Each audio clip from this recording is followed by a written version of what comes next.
Semua novel tetralogi Pulau Buru ini saya akhirnya mengetahui bahwa sebenarnya Mingke ini bukan sekedar tokoh fiktif atau tokoh yang diciptakan begitu saja oleh Pramudia, tetapi ternyata Mingke ini adalah seorang tokoh sejarah nyata yang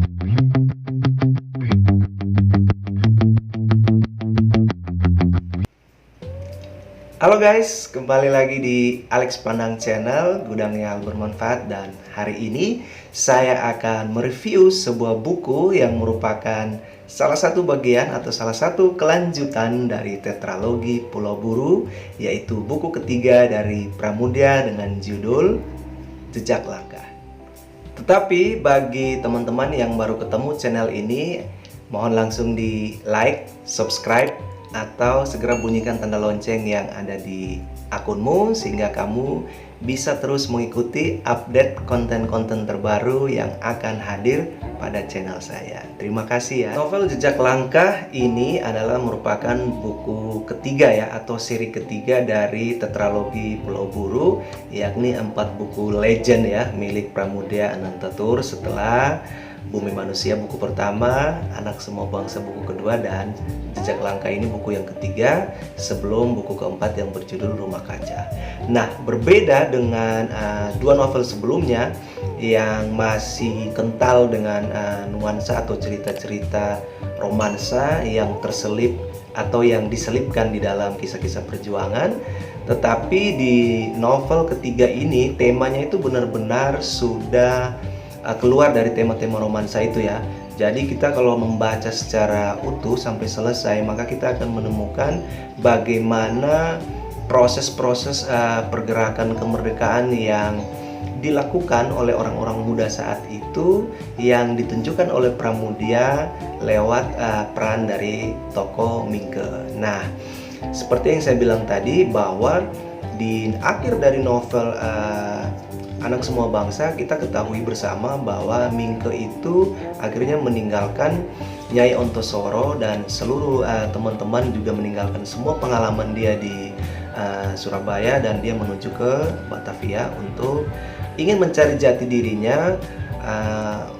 Sebenarnya panggilan hidup dia ini seperti apa, dan waktu itu si Mingke kepinginnya ingin menjadi seorang penulis. Tetapi ternyata setelah ia sampai di Batavia yang saat ini sudah bernama Jakarta, Mingke justru masuk ke Stovia. Nah, Stovia ini adalah sekolah kedokteran bagi anak-anak pribumi yang mampu ya pada waktu itu. Dan ada pengalaman baru yang dirasakan Mingke di sana, di mana jelas ia bertemu dengan orang-orang baru, ia bertemu dengan kebiasaan baru. Terutama di situ disentil bahwa Mingke agak kesulitan ya ketika di sekolah kedokteran itu, di Stovia itu mereka diwajibkan untuk selalu berpakaian Jawa setiap hari, berbeda dengan sekolah Mingke ketika ia masih di Surabaya. Ia bebas berpakaian apa saja, dan akhirnya si Mingke juga harus tetap untuk beradaptasi ya. Nah, di novel ini pula juga diceritakan bahwa peran dari Mingke itu semakin mendominasi. Artinya kalau kita baca di dua novel sebelumnya, di mana Mingke ini meskipun dia adalah pemeran utama, tetapi dalam dua buku pertama dari Pramudia ini kelihatan sekali bahwa peran Mingke itu masih ada di bawah dari bayang-bayang Nyai Ontosoro. Tetapi hal itu tidak lagi terlihat di novel ini, karena di dalam novel Jejak Langkah ini peran Mingke untuk mengambil keputusan, untuk melakukan sebuah inisiatif atau ide-ide besar itu mutlak sudah berani dilakukan secara dewasa oleh Mingke.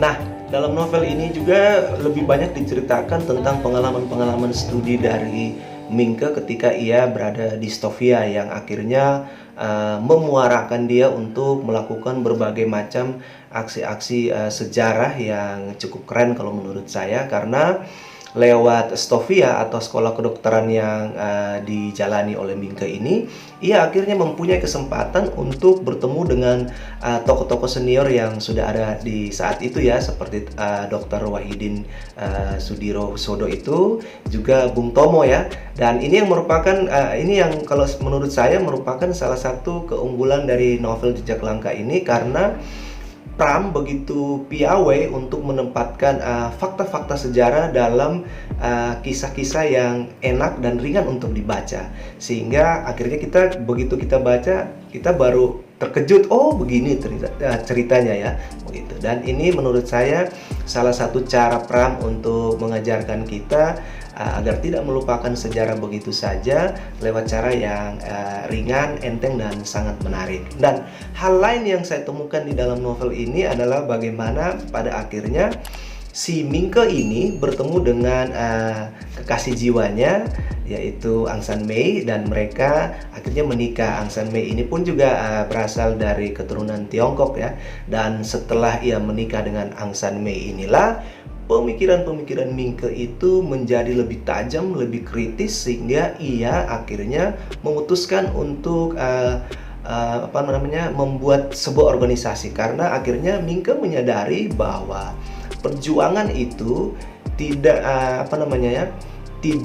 tidak lengkap kalau ia tidak mendirikan sebuah organisasi. Tetapi kemudian akhirnya organisasi-organisasi yang coba didirikan oleh Mingke ini juga mengalami benturan-benturan dengan organisasi besar yang sudah lebih dahulu didirikan oleh senior-senior. Akhirnya Mingke mencoba berpikir bagaimana ia mencari bentuk atau pola organisasi lain, sehingga akhirnya ia menemukan bahwa ternyata ada hal lain yang tidak boleh dilewatkan oleh Mingke ketika ia bertekad untuk membantu negerinya untuk merdeka, yaitu lewat jalur ia akhirnya belajar bahwa ternyata hal penting yang tidak boleh dilewatkan itu adalah orang muda harus tahu jalur perdagangan, karena lewat jalur perdagangan itu ada besar sekali ya pengaruhnya untuk mempengaruhi atau mempropaganda kemerdekaan dalam bentuk transaksi-transaksi dagang. Dan ini yang akhirnya membuat Mingke mendirikan organisasinya sendiri.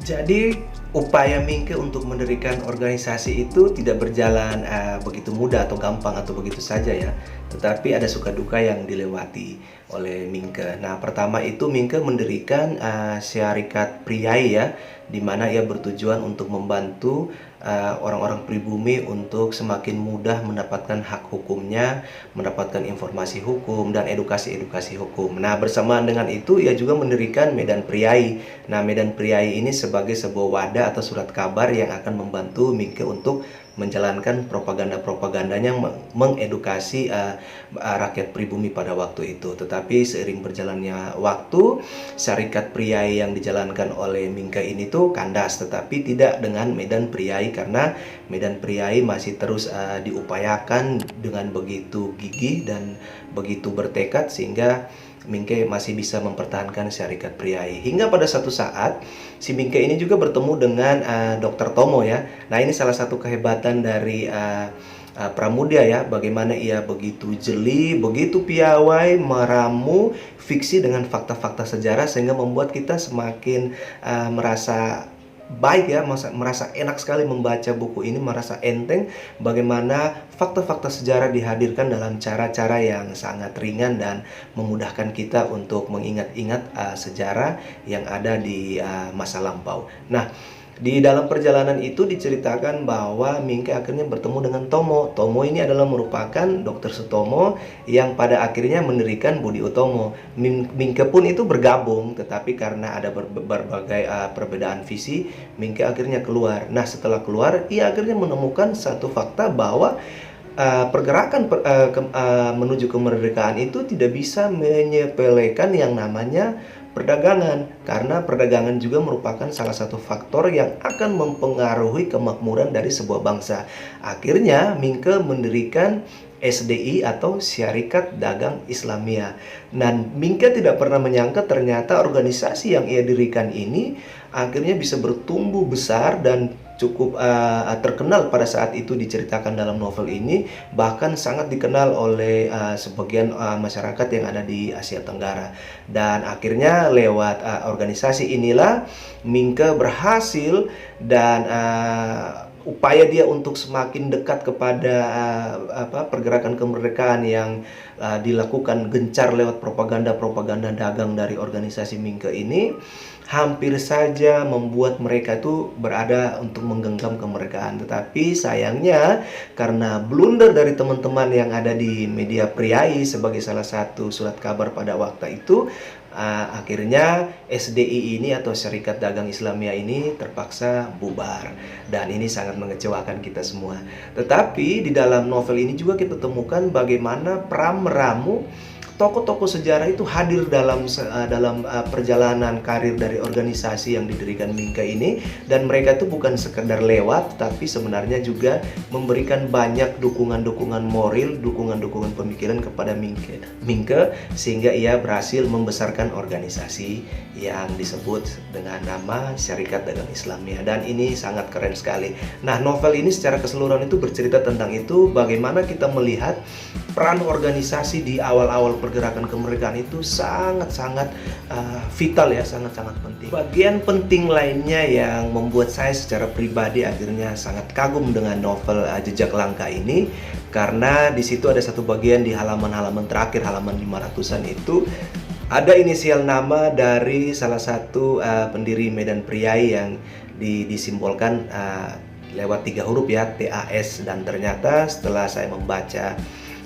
secara utuh semua novel tetralogi Pulau Buru ini, saya akhirnya mengetahui bahwa sebenarnya Mingke ini bukan sekedar tokoh fiktif atau tokoh yang diciptakan begitu saja oleh Pramudia, tetapi ternyata Mingke ini adalah seorang tokoh sejarah nyata yang akhirnya sengaja dibuat menjadi seorang tokoh fiktif oleh Pramudia. Nah, siapa Mingke ini sebenarnya? Mingke ini adalah tas yang disebutkan di halaman itu, yaitu Raden Mas Tirto Adi Suryo yang pada era Presiden SBY, tepatnya di tahun 2006, itu telah diangkat dan dinyatakan sebagai seorang pahlawan nasional. Nah, siapa dia? Nah, ternyata Raden Adi Suryo ini adalah seorang tokoh surat kabar nasional mula-mula yang betul-betul berjuang di balik tokoh-tokoh besar yang kita ketahui lewat catatan-catatan sejarah. Nah, keren juga di dalam novel ini diceritakan bahwa